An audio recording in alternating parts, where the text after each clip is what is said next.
제사장들의 뼈를 제단 위에서 불살라 유다와 예루살렘을 정결하게 하였으며.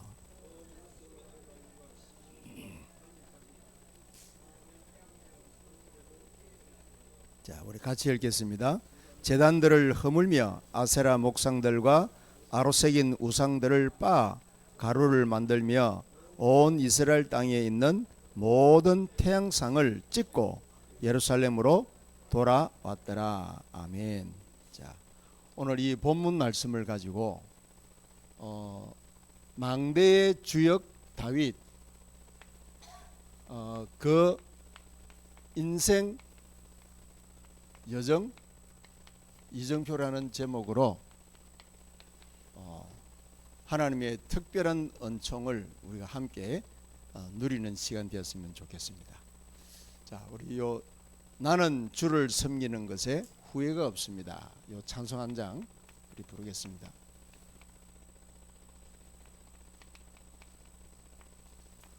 자, 오케이.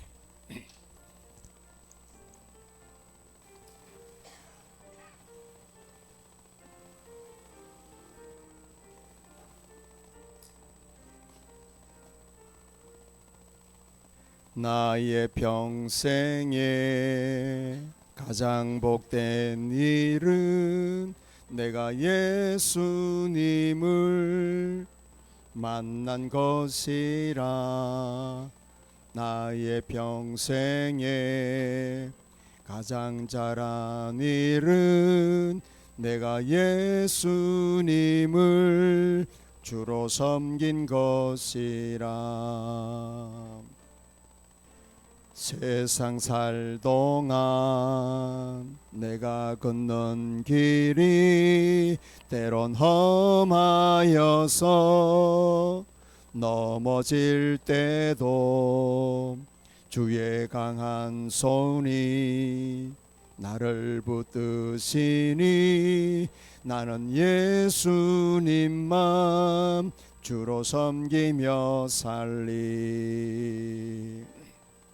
나는 주를 섬기는 것에 후회가 없습니다. 내가 걸어온 모든 시간 다 주의 은혜니 내가 걸어갈 모든 날도 주만 섬기며 살리. 오직 예수 이름 부르며 살아가리라. 이것이 나의 간증이요, 이것이 나의 찬송일세. 나 사는 동안 끊임없이 구주를 찬송하리로다.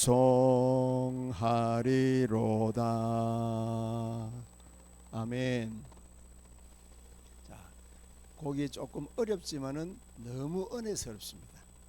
그래서 제가 오늘 우리 여러분들하고 이 은혜의 찬송을 같이 부르고 싶어가지고 제가 특별히 악보를 좀 이렇게 준비했습니다. 자, 여러분 오늘 다윗이라는 인물을 가지고 우리가 요즘 망대 여정 이정표라는 그 말씀에 핵심이 있지 않습니까? 근데 오늘 여기 보니까 우리 아주 어린 우리 렘넌트들이 꽤 있어요. 너무 감사합니다.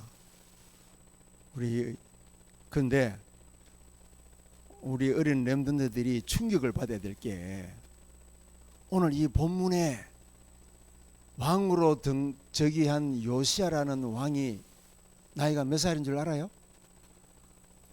방금 읽었잖아. 8살이야. 8살. 8살에 왕이 됐대. 8살에 왕이 돼가지고 이스라엘의 역사를 개혁시키는 주역이 돼버린 거예요. 주역이. 근데 그 힘의 원천이, 그 힘이 어디서 나왔느냐? 오늘 여기 1절 2절이 아주 중요한 핵심입니다. 1절 2절에 보면은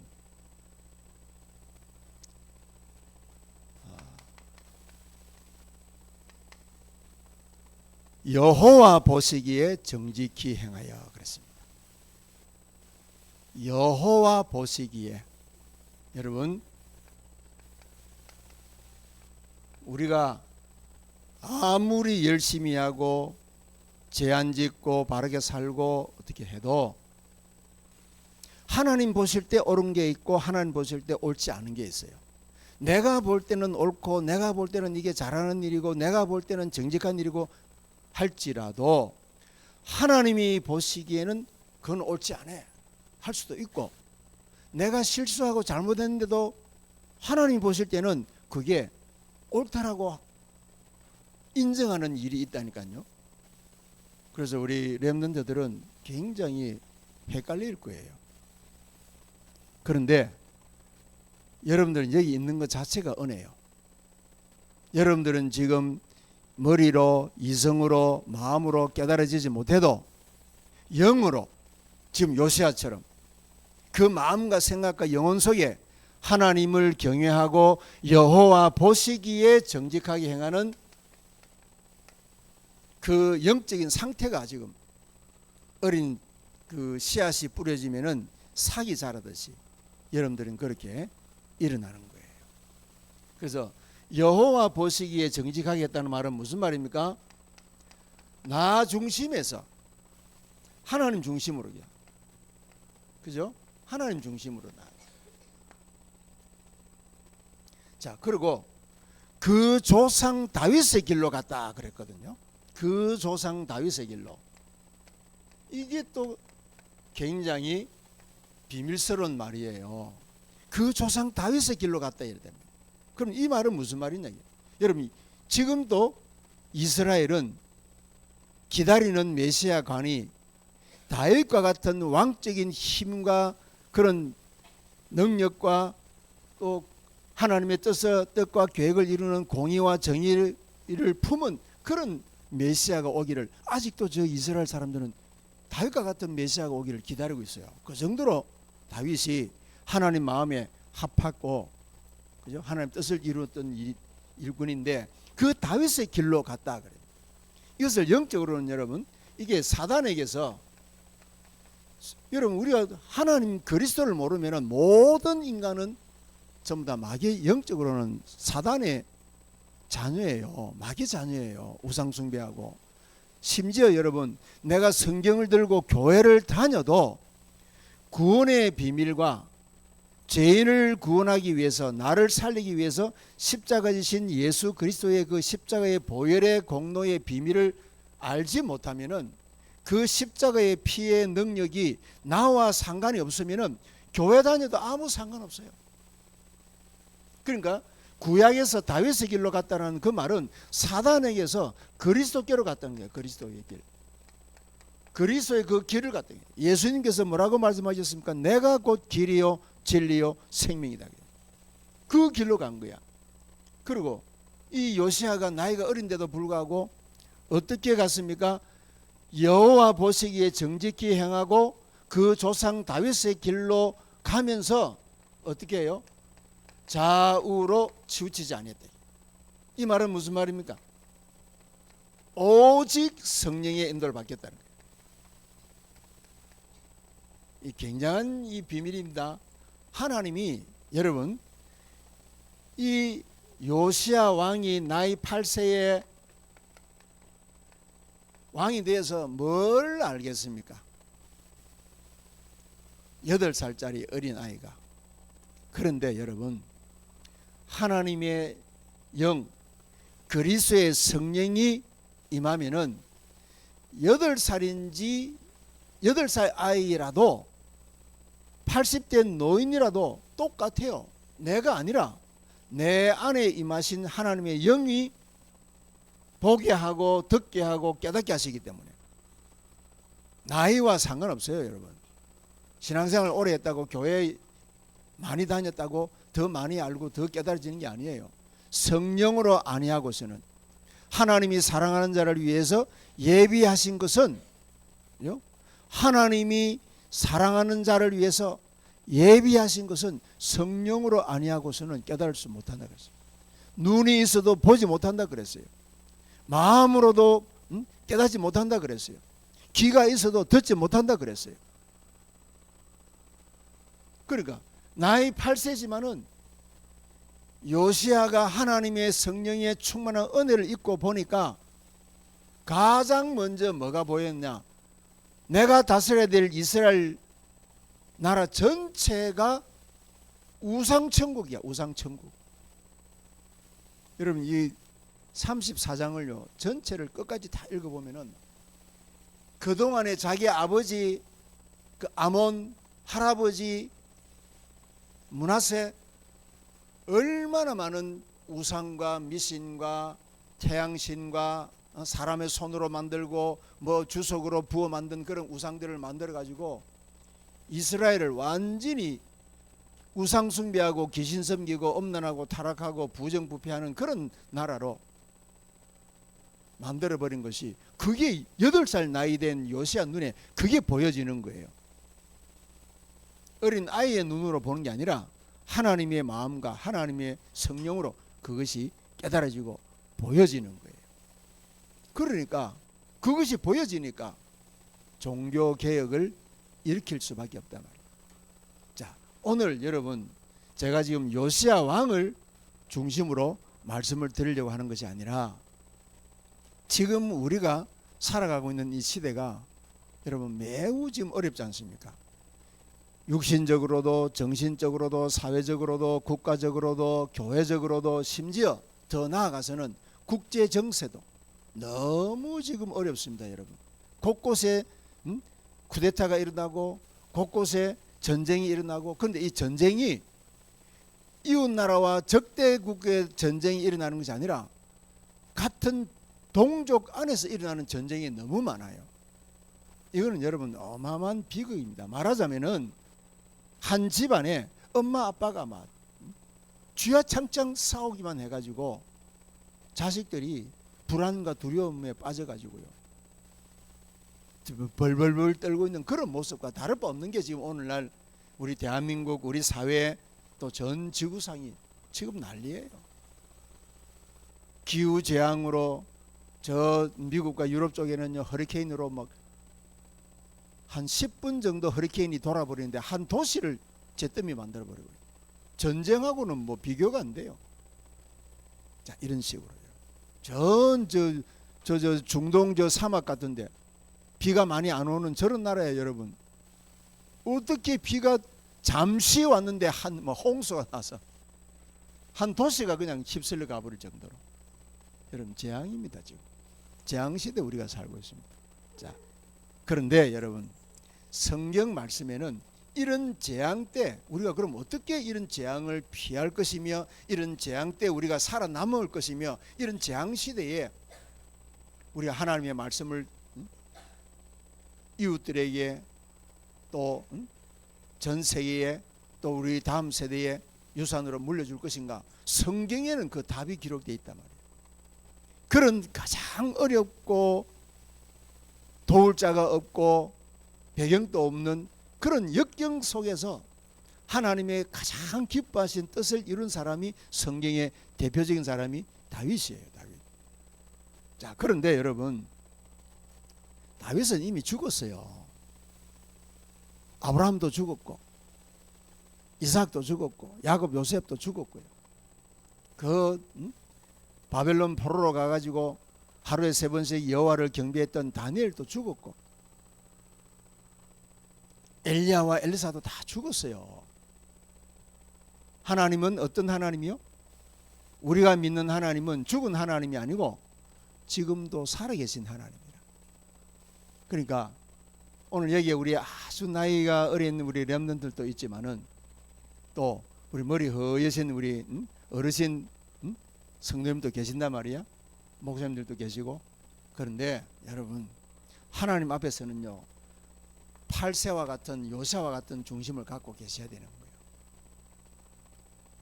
여러분 히브리서 11장에 믿음의 조상들이 나오죠. 어떤 학자는 믿음의 영웅들이라고 별명을 붙이는데 그 사람들 다 죽은 사람들이에요. 성경은 그 기록된 말씀을 보고 네가 지금 오늘 이런 상황에서 히브리서 11장에 믿음의 영웅이 되라 이 말이요. 그럼 어떻게 되냐? 믿습니다 하면 돼요. 하나님, 내가 여기 있나이다. 나를 이 시대에 히브리서 11장의 38절 말씀처럼 하나님의 약속의 말씀을 굳게 붙잡는 것으로 말미암아 음부의 권세가 이기지 못하게 하시고 세상이 감당치 못하는 사람이 되게 하여 주옵소서. 그렇게 우리 렘넌트들 기도해야 돼요. 아멘. 그렇게 기도해야 돼요. 우리 어르신들이 우리 여기 있는 렘넌트들에게 그런 믿음을 전달해 주셔야 됩니다. 그런 믿음을요. 세상 것은 다 지나가는 것입니다. 오늘 저는 여기에 참 이 경주 올 때마다요. 저는 오늘도 이 경주역에 탁 도착했는데 내 고향보다도 더 이게 포근한 느낌이 확 드는 거 있죠. 그래서 제가 혼자서 이 병원에서 또 저를 또 픽업 시킨다고 차를 보내준다 그래가지고요. 제가 혼자서 그 주변 그 들판길을 막 걸어 다녔어요. 걸어 다니다 보니까 차가 휙 지나가더라고. 자, 오늘 여러분 하나님이 우리에게 주신 은혜를 한번 제대로. 자, 망대의 주역 다윗의 그 인생 여정 이정표. 그럼 다윗은 여러분 다윗의 일생을 보면요 거의 형통할 때가 별로 없었습니다. 늘 쫓겨다니고 어려움을 당하고, 그런데도 불구하고 신기한 거는요, 다윗은 사방에 우겨삼을 당하고 사망의 엄침한 골짜기를 걸어가고 이런 상황이었는데도 불구하고 그가 한 번도 그런 환경 속에서 하나님을 탓하거나 자신이 처해져 있는 형편에 불신앙하거나 원망한 적이 없다 이 말이야. 어떻게 인간이 그럴 수가 있냐. 원망도 해야 되고 불평도 해야 되고 시기도 해야 되고 기분 나쁘면 욕도 해야 되고 친구들하고 싸우기도 하고 해야 되는데 다윗은 그러질 않았어. 신기하죠. 다윗이 훌륭한 게 아니요, 신기한 거는 하나님이 다윗을 택했기 때문에 다윗이 불신앙할 때마다 하나님이 능한 손으로 붙잡아서 믿음을 심어주고 하나님의 숨겨져 있는 계획을 밝혀주고 그 뜻을 알게 해주고, 그래서 다윗이 되는 거예요. 다윗이 지 노력으로 뭐 하나님이 기뻐하시는 그런 영웅이 된 게 아니에요. 자, 그래서 그 다윗이 그런 믿음과 그런 신앙을 가지고 살아왔던 그 신앙의 발자취를 오늘 우리가 밟아야 돼요. 그러면 여러분, 좀 전에 우리 박 군사님이 대피 기도했을 때 세계복음화를 향해서 나가는 그 기도가 되어져야 돼. 그래서 여러분, 예수님은 요한계시록에 다 가보면요, 나는 알파와 오메가다. 알파와 오메가라는 말은 처음과 나중이라는 거예요. 나는 시작과 마침이야. 그럼 뭡니까? 세계복음화도 하나님이 시작하시고 하나님이 마치시는 거예요. 우리는 그 과정 속에 하나님이 하시는 방법으로 성령의 인도만 받으면 되는 거예요. 그래서 오늘 여러분, 다윗이 하나님의 나라, 하나님의 왕국을 건설하는 그 시작과 끝이 되는 그리스도 안에서 그는 뭡니까? 자기 자신을 드림으로 하나님께서 이 땅에서 하나님이 원하시는 하나님의 왕국을 완성시키는 나가는 일에 다윗이 모델로 대표적으로 쓰임받았는데, 그럼 뭐 다윗이 언약으로 붙잡고 모델로 대표적으로 인도받은 내용이 뭐냐라는 걸 이제 알아야 돼요. 내용이. 여러분, 요즘 이 목사님이 한 번씩요, 이게 집회를 다니다가 뭐 지방으로 이렇게 여러 군데 이렇게 다녀보면요, 뭐가 이렇게 보이냐면은 건물을 지어 놔놓고 뼈대만 세워 놔놓고요, 그 건물을 완공하지 못해가지고 10년 20년 방치되어져서 흉물로 철거도 못하고 돈이 없어서 완공도 못하고 아주 흉측한 그런 상태에 놓여 있는 건물들을 많이 봅니다. 그러니까 더 이상 투자도 안 되고 투자를 할 수도 없고, 여러분 세계 복음화는요 형태만 갖고는 되는 게 아니에요. 세계 복음화할 수 있는 그릇이 돼야 돼요. 그릇이. 그래서 하나님이 세계 복음화의 신약에 와서 다윗과 같은 그런 인물로 바울을 부르셨는데, 그 바울을 하나님이 부르실 때 뭐라고 말씀했습니까? 이는 나의 택한 그릇이라. 그릇이 돼야 되는 거예요. 그릇이. 여러분 그릇이라 그러니까 뭐 저 물 담는 저런 뭐 그릇, 밥 담는 밥그릇, 그런 그릇이 아니에요. 그 그릇은 뭡니까? 하나님의 뜻과 계획이 나의 뜻과 계획이 되고, 하나님의 생각과 하나님의 마음이 내 생각이 되고 내 마음이 되는 그것이 그릇이에요. 하나님을 닮아가요. 그래서 바울이 빌보 감옥 안에서 너희는 이 마음을 품으라. 곧 그리스도 예수 그분의 마음을 품으라. 그게 그릇이에요. 우리가 복음을 전하고 전도를 하고 선교를 하고 구제를 할 때에 그 그리스도의 사랑, 그리스도의 마음이 없으면은 그거는 소리 나는 꽹과리, 전부 헛것이라 그러죠. 헛것. 내 생명을 다른 사람을 위해서 내어준다 할지라도 그건 헛것이라 그랬어요. 그리스도의 사랑이 없으면. 그러니까 여러분 우리는 그리스도의 사랑을 흉내도 못 내요. 우리는 죄인인데, 우리는 일평생 하나님 앞에서 원수된 삶을 살았는데, 그래서 그분이 우리 안에 오셔서 우리의 전 일생을 이끌어 가신다. 그럼 우리가 그 이끌어 가시는 그 내용을 딱 잡고 있으면은 하나님이 그렇게 인도하시는 거예요. 그것이 여러분 다윗이 인생, 오늘 여기서 그 인생, 그 일생, 뭐 다른 말로 하면 인생, 일생, 다윗의 일생의 고백이 뭐죠? 시편 1편이에요.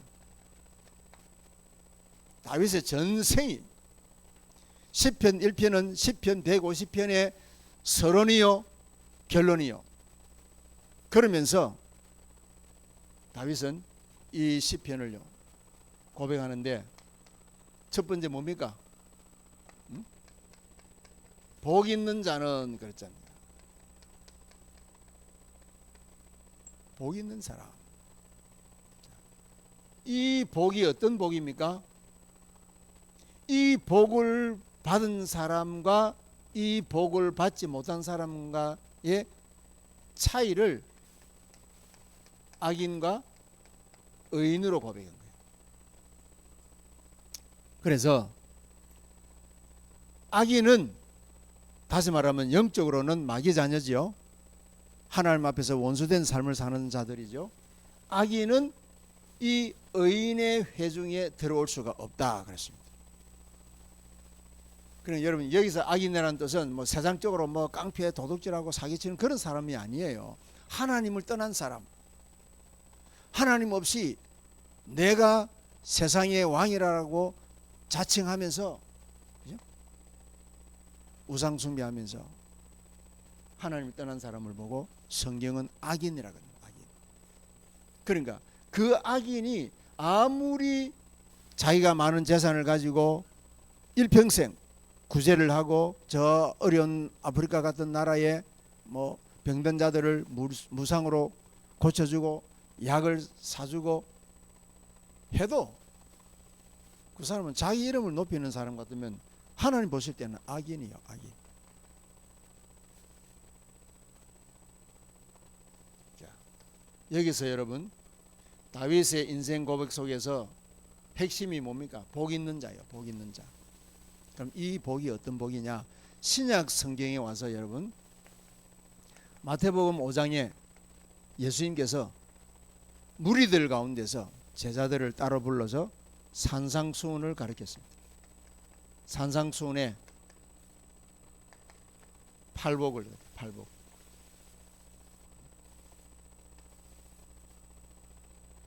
여러분 산상수훈 여러분 나중에 다 찾아서 읽어보세요. 산상수훈의 특징이 뭡니까? 심령이 가난한 자 복이 있다. 천국이 저희 것이며. 천국 헌법장이요. 천국 헌법장. 하나님의 나라 백성은 이 사단이 지배하고 있는 세상에서 어떤 중심으로 살아가야 되는가라는 것을 가르쳐주는 천국 헌법장이 산상수훈이란 말이야. 팔복. 그러면서 제일 끝에는 뭡니까? 의에 줄이고 목마른 자, 또 이 내 이름 때문에, 복음 때문에 박해를 받는 자, 복이 있다. 천국이 저희들 것입니다. 그래서 이 산상수훈은 어떤 신학자는요, 천국 헌법장이라고 그러죠. 천국 헌법. 여러분, 헌법이라는 것은 뭡니까? 우리가 지켜야 되잖아요. 판검사들이 죄인과 악인을, 의인을 판결할 때 법대로 하잖아요. 법대로. 우리 그리스도인은 삶은 천국 헌법장의 규칙대로 살아가야 돼요. 그러면서 하나님 떠난 자들에게 내가 받은 구속의 은총을 확실하고 담대하게 전할 수 있어야 됩니다. 그걸 보고 세상은 뭐라고 말합니까? 우리는 세상에서, 너희는 세상의 소금이요 빛이다. 여러분, 순서는요, 소금이 먼저 나와요. 소금. 그런데 제가 기독교 서적을 아무리 비벼봐도요, 소금과 빛이라고 하는 사람이 별로 없더라고요. 전부 빛과 소금이 아닙니다. 성경은 소금과 빛이요. 소금은 녹아지는 것이고 빛은 드러나는 것이에요. 소금은 녹아져야 맛이 나는 거예요. 이게 비밀입니다. 주님께서 까닭 없이 소금과 빛이라는 말씀을 우리한테 하신 것이 아니에요. 이유가 있어요. 이유가. 영적으로 보면 소금은 십자가에 죽으심이요, 빛은 죽은 자 가운데서 3일 만에 다시 살아나신, 부활하신 그 증거요. 소금과 빛. 뭐 신학자들한테 해석을 붙이려면 많습니다. 오늘 뭐 그거 다 하려고 하는 것이 아니고, 두 번째, 다윗의 인생 고백과 함께 이제는 뭡니까? 전 일생을 두고 고백했는 것이 시편 1편이잖아요. 그러니까 여러분, 시편 1편과 신약의 마태복음 산상순 이거 대조를 해가지고 잘 한번 읽어보세요. 이번 주간에 여러분 한 주간 한번 묵상을 쫙 한번 해보세요.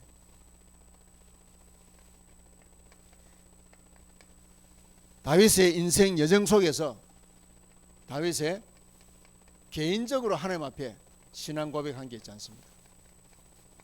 자, 여러분, 우리가 사도신경이나 주기도문이나 이런 걸 통해서 우리가 신앙을 고백하듯이 구약시대에 다윗의 신앙 고백은 뭐죠? 시편, 아멘, 23편.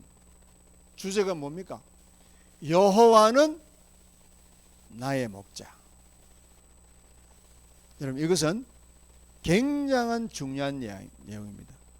여러분, 하나님의 나라의 백성은 일이 아니요, 워크가 아니라 이 말이야.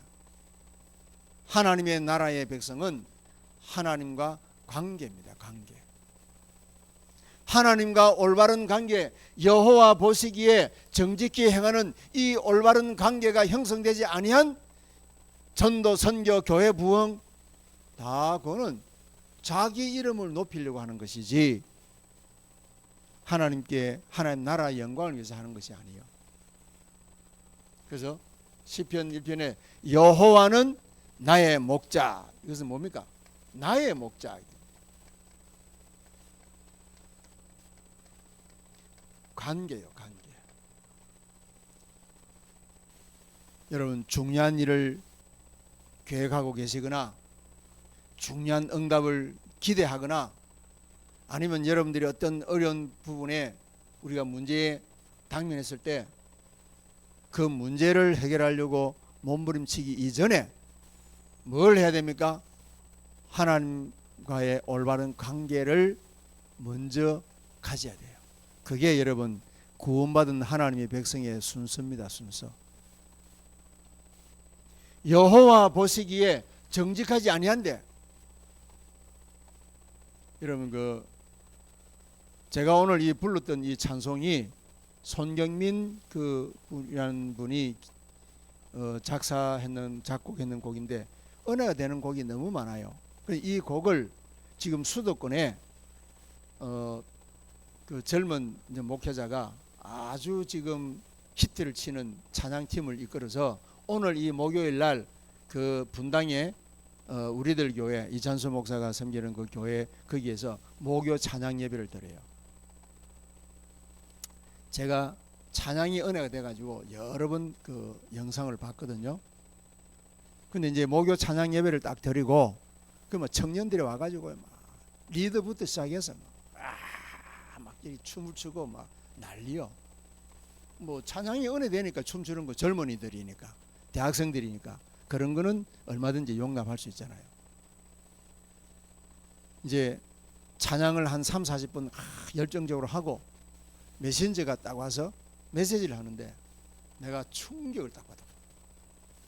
야, 저렇게 지금 대한민국의 수도권의 대학생들 20대 30대 엘리트들만 1000여 명이 모여가지고 그렇게 열광적으로 찬양을 하고 뭐 주만 섬기는 것이 나의 뭐 하면서 오직 예수 오직 복음하고 외치는데 정작 메신저가 메시지하는 시간표에 와서는요 복음이 안 나와요. 구원의 길을 정확하게 제시하는 구원의 복음이 근처도 못 가는 걸 내가 몇 번 봤습니다. 몇 번. 그러니까 여러분 그렇다면은 하나님과 올바른 관계를 맺지 않는 사람이 자기 어떤 감정을 가지고 하나님 이름을 찬양할 때 하나님이 그 찬양을 받으시겠냐 말이야.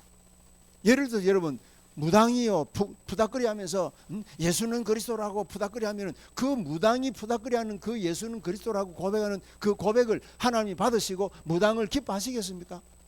그런 논리와 다를 바 없다 이 말이야 지금. 여러분 제가요 한 40년 전에 우리 요 대구에 요 동부교회 있지 않습니까? 그 김덕신 목사님인가 훌륭한 목사님 있죠. 그 어른 목사님도 예전에 뭐 건강이 안 좋으셔가지고 굉장히 어려운 가운데서 많은 깊은 은혜를 받으시고 뭐 대구에 교회를 부흥시키는데 뭐 거의 주도적인 역할을 하셨죠. 그때 제가 그 여러 번 이제 제 청년 때 예배담 참석해보고 갔는데 한 번은요 제가 깜짝 놀란 그 간증 경험을 제가 들었어요. 할머니인데 이 할머니가 그때 연세가 꽤 많으십니다. 여러분 뭐 내가 그때 한 40년 전이니까 그 할머니가 그 당시에 7, 80대였으니까 횟수로 말할 겁니다. 거의 100년 전이잖아요. 이 할머니가요 일제 강점기 시대 때 일본 사람들이 학교 가면은 한국말을 못하게 하니까 일본말을 쓰라니까 아예 학교를 안 가버린 거예요. 안 가버리니까 말은 하는데 글을 모르는 거야. 글을 이 할머니가. 그러니까 이 할머님이 이 권사님이신데 은혜를 받아가지고 하나님의 말씀을 읽고 싶은데 성경 아무리 봐도 글을 모르니까 이 할머니가 하나님 앞에 간절히 기도하신 거예요. 하나님 내가 참 이 하나님의 말씀을 읽고 싶고 하나님의 말씀을 이렇게 내가 읽으면서 하나님의 사랑을 느끼고 싶은데 내가 글을 몰라가지고 감사. 할머니가 울면서 하나님 앞에 금요기도 때 철야기도 때 그렇게 하시는데 하나님이 그 권사님 기도하시는데요 환상 가운데 꿈에 TV에 딱 여러분 우리가 텔레비를 보면은 그 뭐 글자 없이 뭐 그냥 대화하는 거 다 듣고 느끼잖아요. 성경 말씀이 텔레비에 그렇게 쫙 나오더랍니다. 그런데 신기한 거는 할머니가 텔레비에 성경 말씀이 창세기서부터 요한계시록까지 쫙 흘러 지나가는 게 그게 그대로 읽으시더래. 기억자도 모르는 한글을 모르시는 할머니가 성경을 읽는 거예요. 성경을 한글을 그렇게. 그러니까 이 할머니가 얼마나 감사해가지고 하나님의 말씀을 읽으니까 그렇게 간절한 마음으로 하나님을 사모하면서 성경을 읽으니 이 성경이요 우리는 그냥 글자로 뭐 뜻 해석하고 뭐 이런 의미구나 이런데 그 할머니는 성경을 읽는데 이 성경의 말씀하고 살아서 대화를 했대. 대화를.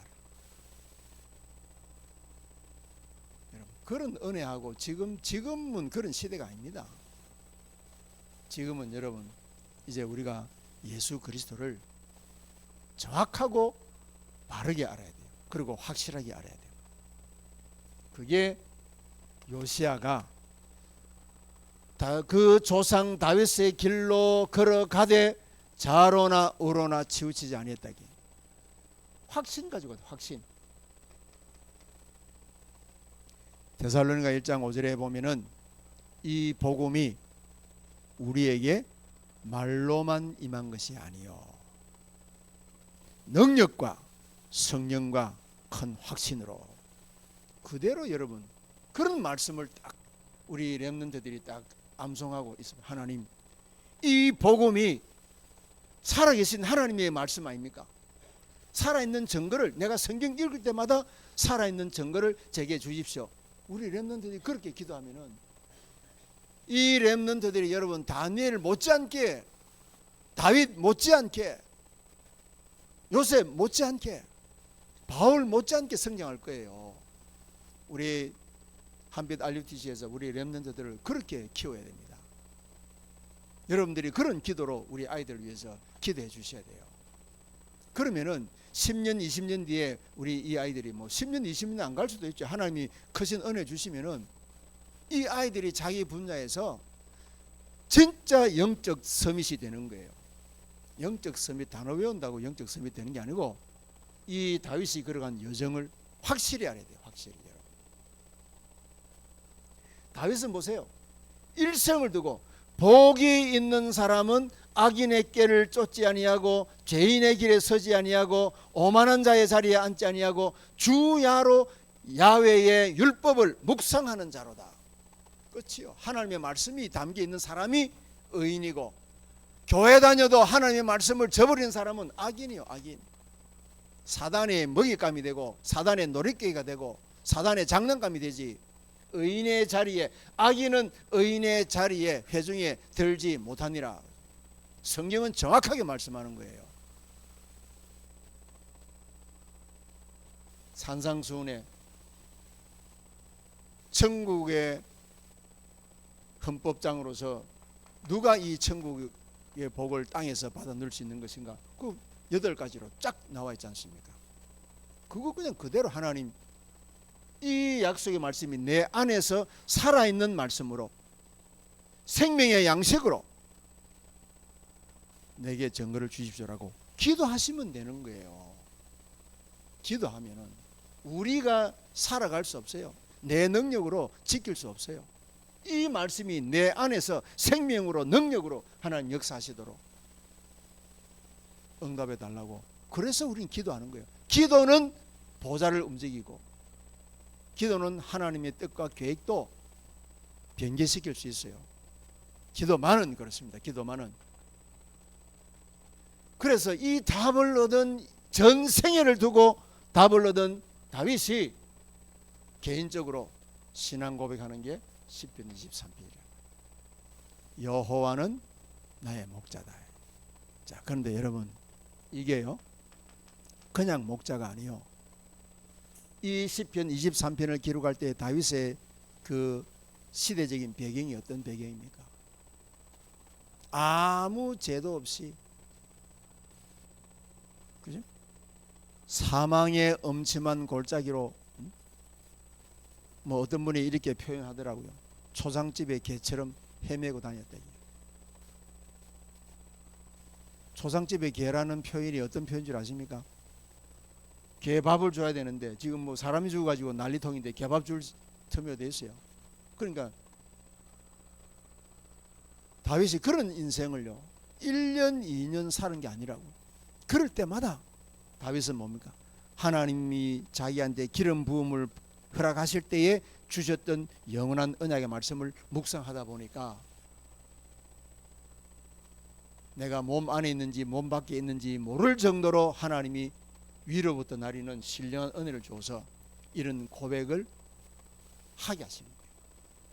자기는 지금 사느냐 죽느냐 하는 그런 기로에서 도망다니고 먹을 양식도 마실 물도 없는 그런 척박한 광야에서 쫓겨다니는데 여호와께서 나를 푸른 초장으로 실만한 물가로 인도하시는도다.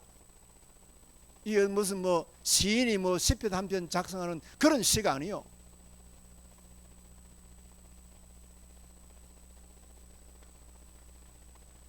부족함이 없다.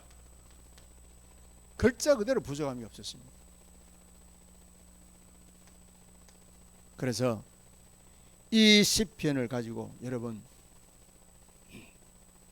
요한복음에 보면요, 요한복음 예수님께서 7가지 나는 세상의 빛이다, 나는 생명의 떡이다, 나는 선한 목자다, 나는 양의 문이다, 나는 부활이요 생명이다, 나는 참 포도나무다, 나는 길이요 진리요 생명이다.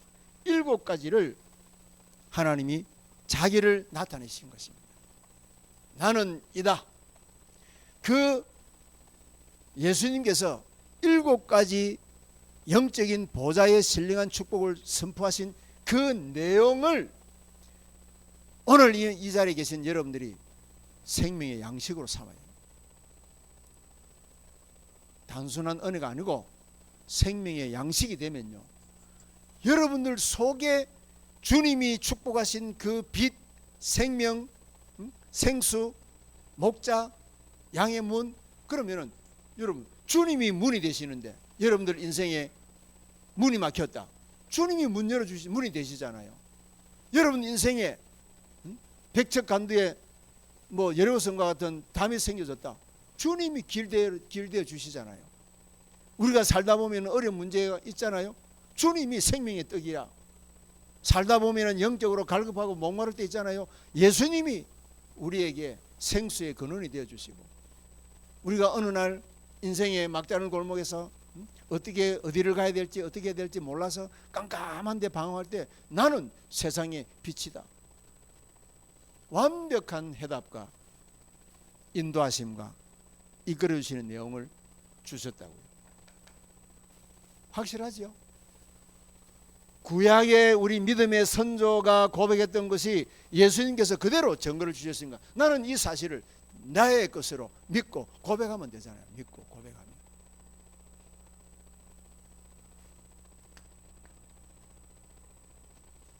다윗의 인생의 여정 속에서 문제와 사건과 위기가 올 때마다 주는 그리스도시요 살아계신 하나님의 아들, 나의 구주 나의 하나님, 이 고백을 구약에서는 여호와가 나의 목자로, 신약에서는 예수는 그리스도 나의 구주 나의 하나님으로 고백함으로 하나님께서 그 전 생애를 두고 이끌어 주셨던 내용, 이게 여러분 망대의 핵심입니다. 내용이란 말이에요. 내용. 여러분 우리가 껍데기만 만들어 놔놓고 안에 내용이 없으면 그 뭐 이서나 만하지요. 지금은 뭡니까? 내적인 것을 갖춰야 될 때라 이 말이야. 내적인 것을. 껍데기는 여러분 좀 여러분 예를 들어 우리가 뭐 기계를 오래 쓰다 보면은 껍데기는 낡아질 수 있잖아요. 그러나 속의 내용품을 다시 옛날 말로 우리 어른들 말로 막 캐스가리 한다. 가라 해가지고 엔진이라든지 이런 거 좋게 하면은 껍데기는 요즘 그 보니까 어떤 그 현대 자동차의 그 초창기 때 그 포니 차를 아직까지도 타고 다니는 사람이 있다 하더라고요. 그럼 벌써 뭐 한 40년 전에 차인데 껍데기는 얼마나 낡았겠습니까? 근데 계속해서 엔진을 수리해가지고. 자, 다윗이 신앙 고백을 했으면 그 다음에 어떤 고백을 했겠습니까? 어떻게 살아야 될 것인가? 그죠? 다윗의 사명을 고백합니다. 하나님. 자, 여러분 이 사명이 어디서 나오느냐? 어떤 상태에서 이 사명을 고백했느냐? 시편 57편. 자, 여러분 시편 57편은 우리가 다 같이 한번 찾아서 보겠습니다. 시편 57편 글자 옆에 보면은 다윗이 시편을 어떤 상황에서 기록했는가라는 내용이 힌트가 나와 있습니다. 시편 57편 다윗의 믹담시, 인도자를 따라 알다셋에 맞춘 노래, 다윗이 사울을 피하여 굴에 있던 때에 이랬습니다. 그러면은 다윗이 지금 사울 왕이 다윗을 잡아서 죽이려고 특수부대 요원 3,000명을 풀어서 그 좁은 이스라엘 땅에서 다윗을 이잡듯이 지금 잡는데, 다윗이 도망을 가다가 이제는 막다른 골목에서 굴 속에 피신 갔단 말이에요. 만일 이제 수색 요원이 그 굴 속에 찾아 들어오면 이제 끝장나는 거예요. 이제. 자, 그러니까 얼마나 긴장이 되겠습니까, 여러분? 지금 우리는 여기 편안히 앉아서 듣지만은 실제로 지금 여러분 도망자의 입장에서는, 그리고 훈련된 3,000명의 요원이 쳐들어오는 그런 입장에서는 얼마나 불안하겠습니까? 그때 다윗이 뭐라고 고백합니까? 하나님이여 내게 은혜를 베푸소서.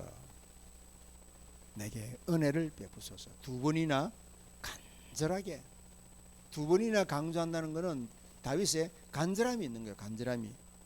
내 영혼이 주께로 피하되 주의 날개의 그늘 아래서 이 재앙들이 지나가기까지 피하리이다. 자기는 지금 도간에 던진데 하나님의 은혜를 잊고 보니까 이게 지금 도간에 던 굴이 아니고 여호와의 날개 그늘 아래, 여호와의 날개 품에, 뺑아리가, 그죠? 암탉이 뺑아리를 품듯이 그 품에 어린 아기가 젖먹이가, 그죠? 엄마 품에 젖먹듯이 그런 평안함을 지금 느끼고 있다. 그러면서 보세요. 내가 지존하신 하나님께 부르짖으며 곧 나를 위하여 모든 것을 이루시는 하나님께로다. 자, 여기서 여러분 우리가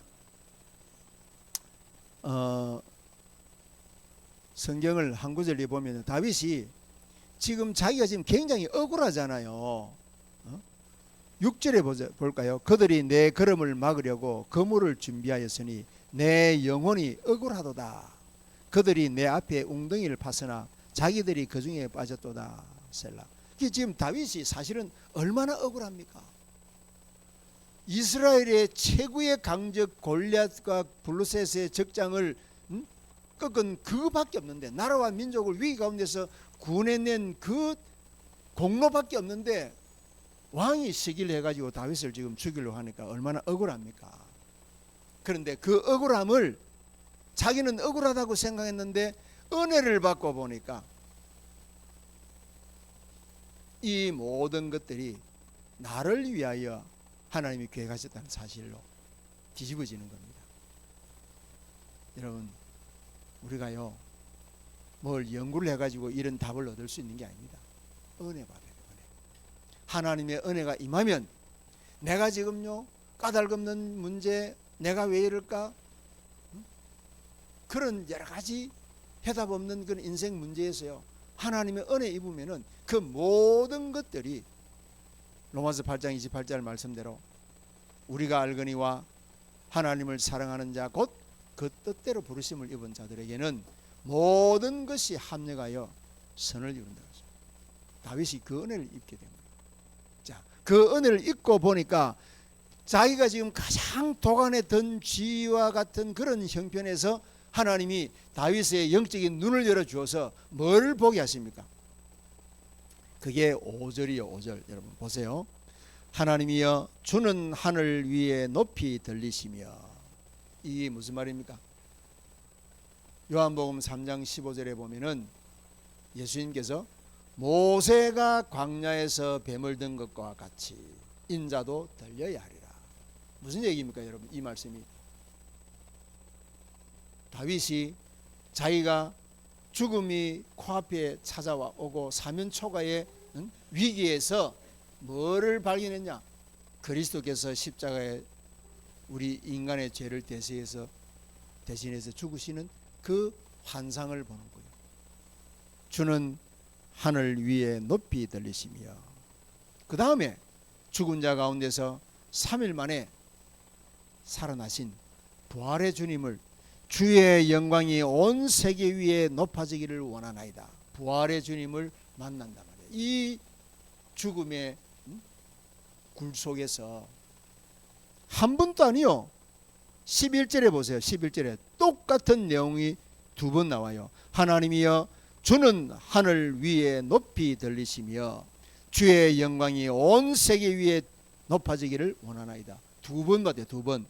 두 번 환상과 계시를 받았다는 말은 무슨 말입니까? 확실하다 이거 확실히. 확실한 증거로. 그래서 7절 보세요. 7절. 하나님이여 내 마음이 확정되었고 내 마음이 확정되어 사오니 내가 노래하고 내가 찬송하리이다. 8절에 내 영광아 깰지어다 비파야 수금아 깰지어다 내가 새벽을 깨우리로다. 뭐를 발견했다고요? 십자가에 죽으시고 부활하신 그리스도를 발견하니까, 그죠? 그리스도를 봐하니까 뭐가 생깁니까? 시대적인 사명. 내가 왜 이런 고난을 당했는가? 고난이 아니구나. 하나님이 이 어두운 역사를 빛으로 생명으로 살려내라고. 230척의 나라 5천 종족의 어둠과 캄캄함이 온 땅을 덮고 있는 이 시대에 일어나 빛을 발하라고 하나님이 빛의 선전자로. 여러분 베드로전서 2장 9절에 나중에 뒤늦게 은혜 받은 베드로가 이걸 깨달았잖아요. 왕같은 제사장이요 그리스도의 기이한 빛에 들어가게 하신 자의 아름다운 덕을 선전할 자다. 다윗이 그걸 깨달은 거예요. 사명.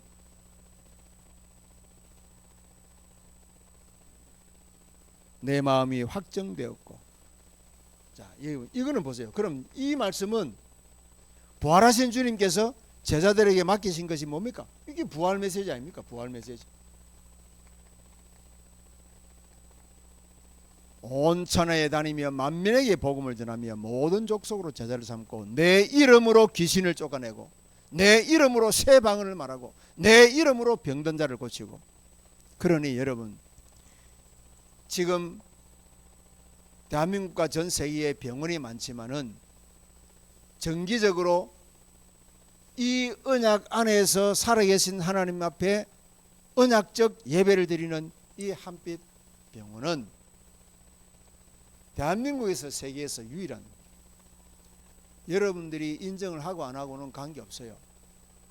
그러면은 우리가 하나님 앞에 예배 드리니까 막 병원이 막 한순간에 그냥 뭐 차고 넘쳐가지고, 그거는 그렇게도 될 수 있고 그렇게 안 될 수도 되고 될 수 있지만은 우리는 뭡니까? 영원한 세계의 시간표 속에 그 하나예요. 마지막 날에 하나님이 뭘 보신 줄 아십니까? 시간표에는요 크로노스라는 시간표가 있어요. 이거는 우리 인간의 시간표, 인간의 시간, 땅의 시간표예요. 땅의 시간.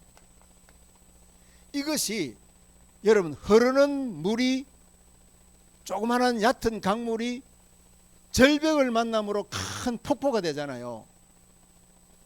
그걸 보고 뭐라고 얘기하냐면 카이로스거든요. 카이로스. 하나님의 시간표. 그럼 여러분 지금 이 한빛 소아과 병원이 설립되고 난 이후로부터 끊임없이 이 카이로스의 시간표 속에 들어가 있는 언약적 예배를 계속해서 하나님이 드리게 만들었다. 이거는 여러분들의 수준으로는 계산될 일이 아닙니다. 이거는 두고 보세요. 우리 당대의 응답이 있고 없고 그거는 우리 생각이요. 하나님은 영원한 시간표 속이다. 영원한 시간표 속에. 이 시간이 지금 카이로스 시간표란 말이에요. 이 시간이 여러분. 그 카이로스 시간표에 1초만 카이로스 시간표 속에 들어가도 오병이의 기적이 그냥 일어나는 거예요. 오병이의 기적이. 필요하면은 죽은 나사로를 향하여 카이로스 시간표의 주인 대신 예수님이 나사로야 나오느라 했더니 그냥 살아나와 버리잖아요. 믿으셔야 돼요. 이것은 믿어야지 내 머리로 연구해서 깨달아서 그렇구나라고 합리적인 생각으로 받아들이는 것 아니요. 그렇게 받아들이는 사람을 보고 다윗이 뭡니까? 악인이라고 했어요. 악인. 무식하게 믿어. 하나님이시니까. 여러분 제가요 불신자로 있다가 23년간 귀신 섬기고 우상 숭배하고 점쟁이 무당들 우리 집에 달마다 불러들여 가지고 대형 구슬 해마다 했다니까. 달마다 했어요. 달마다. 그런 집안이요. 저는요, 우리 어머니가 육남매 가운데서 저를 조금 더 사랑하셔가지고 그 무당들한테요 복채도 많이 주고 늘 언제든지 그 말미에는요, 스님 찾아오면 스님 우리 종호 뭐 운명 좀 받으러 가면 이놈은 뭐 빨가벗고 쫓겨나도 뭐 양복 입고 돌아와가지고 부모한테 효도할 놈이요 하고 그런 얘기했다니까.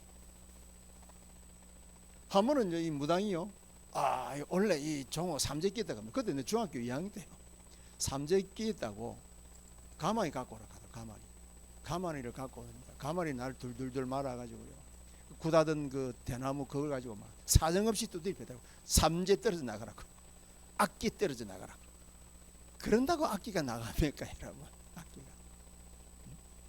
제가 이 복음 깨닫고 제가 마산에서 교회를 시작했을 때 우리 마을에 1년에 한 번씩 당산터에 마을 구슬을 하는데요, 1년에 한 번씩 마을 연례 행사니까 얼마나 그 용한 무당이 왔겠습니까?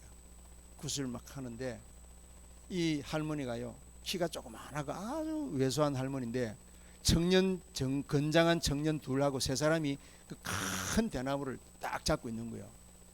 그래가 밑에서 막 두드리는데 이 할머니 무당이요, 왔다 그러다가 왔다 딱 하니까 이 청년 둘이가 그걸 딱 손을 딱 놔요. 세 사람이 들어도 그 들지도 못하고 딱 지탱하고 있는 그 대나무인데 이 할머니가요, 그 혼자서 그걸 들고 펄쩍펄쩍 뛰는 거예요. 내가 딱 그 자리에 앉아가지고 뭐라 한 줄 압니까? 내 안에 계신 주 예수 그리스도 권세 있는 이름으로 지금 명하노니 저 무당 속의 역사는 더러운 귀신은 결박을 받고 꺾어질지어다. 속으로만 딱. 무당이요, 그걸 들고 벌쩍벌쩍 뛰는데요, 높이 뛰기는 저리 나가라 할 정도로 뛰더라고요. 할머니 무당이요.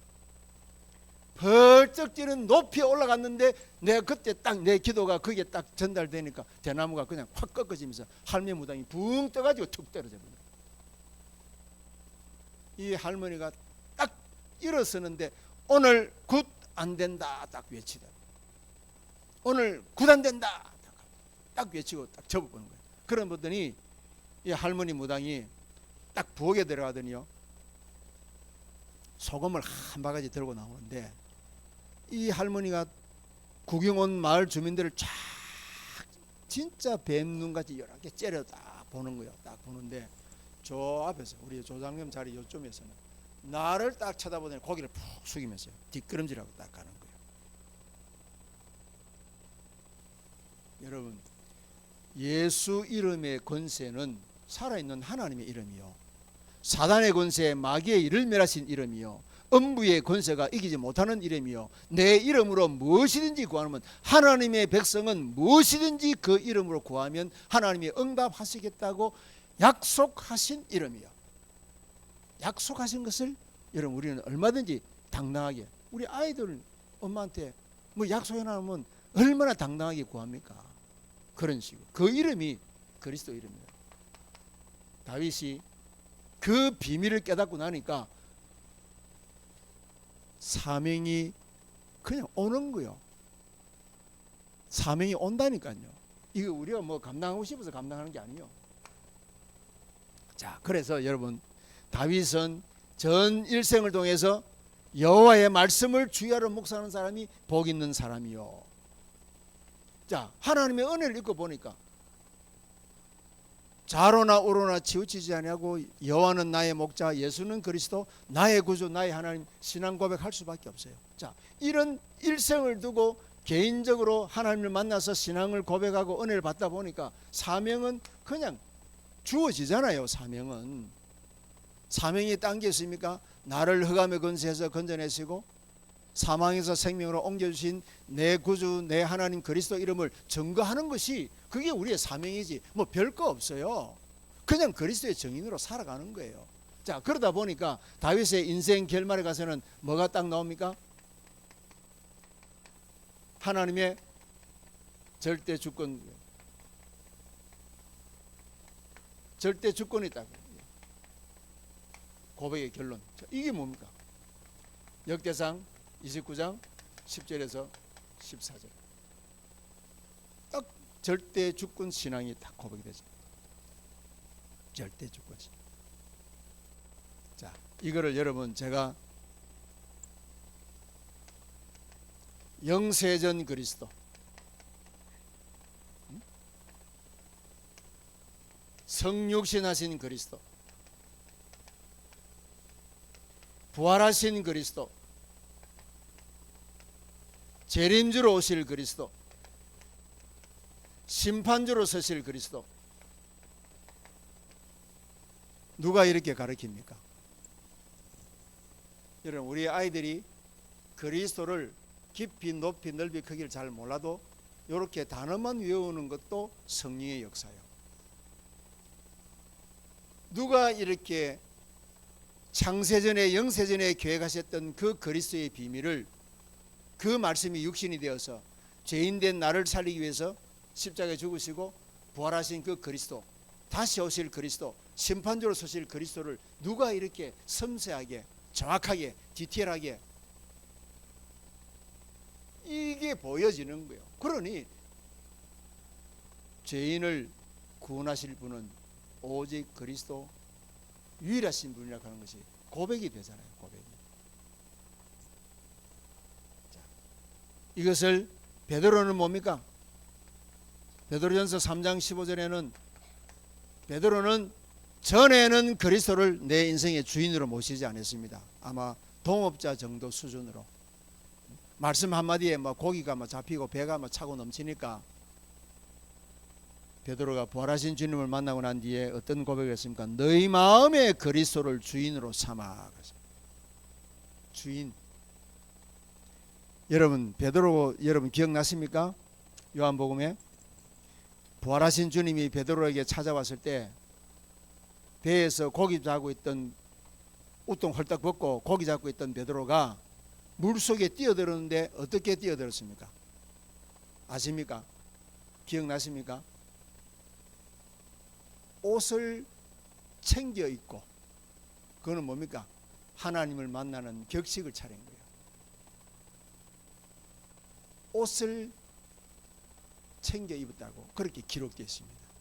그거는 하나님을 경외하는 하나님이시다. 자세가 바뀐 거예요. 자세가요, 여러분. 자세가 바뀌었어요. 너희 마음에 그리스도를 주로 삼아.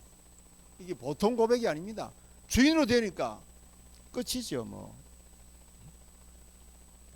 자, 바울은 어떻게 했습니까? 사도행전 13장 22절에 이새의 아들 다윗을 보니 이는 내 마음에 합한 자라. 다윗을 통해서 내 뜻을 다 이루겠다. 그리고 다윗의 후손으로 오신 분이 예수 그리스도라. 끝이요. 오늘 여러분, 저와 여러분들이요, 우리가 부족하고 모자라고 연약하지만은 우리가 일생을 살아가는 그 여정 속에서 그리스도가 내 인생의 주인이고 나는 그리스도께서 예비하신 그 길로, 부족하지만 나는 그 길로 믿음으로 갔다라고 고백하는 게 결국은 뭡니까? 다윗을 완전한 망대로, 그 일생의 여정과 이정표를 통해서 하나님 망대로 세워나간 거예요. 완성된 거예요. 완성. 하나님이 다윗을 부르신 목적이 뭡니까? 다윗을 후손으로 메시아 그리스도를 실체를 보내겠다. 실체. 다윗은 그림자예요. 아브라함도 그림자고, 엘리야 엘리사도 그림자고, 다니엘도 다 그림자예요. 예레미야도 그림자고. 실상은 누굽니까? 그리스도. 우리의 삶을 통해서 그리스도가 영광받고 증거되어지는 그 일에 사방에 우겨삼을 당하든 거꾸로 때림을 당하든 손해를 보든 억울함을 당하든, 그거는 하나님 나라에서는요, 네가 잠시 이 땅에서 억압을 당하는 경한 것이라고. 경한 것, 그것이 하나님의 나라에서 응답받을 중한 것이라고 했어요. 무거운 것. 비교가 안 됩니다, 여러분. 하나님 나라에서 주님이 예비하신 것은. 오늘 우리 한빛 RUTC에 예비하신 우리 모든 하나님의 사람들, 개인, 가정, 가문, 우리 후대들에게 이런 다윗의 일생을 통해서 하나님이 망대로 세워나가시는 그 여정의 축복이 그대로 임하시기를 주 예수 이름으로 축원합니다. 하나님께 감사합니다. 오늘 부족한 종이 하나님의 말씀을 대언할 때에 우리 각 사람에게 성령께서 은혜를 부어주셔서 각자가 있는 자리에서 다윗의 일생의 여정처럼 정직한 길로, 여호와 보시기에 정직한 길로, 또 그 길로 걸어가되 우로나 좌로나 치우치지 아니하는 은혜 속에서 오직 그리스도 하나님 나라 성령의 충만한 은혜 속에 인도받게 하옵소서. 주 예수님의 이름으로 감사하며 기도합나이다. 아멘. 감사합니다.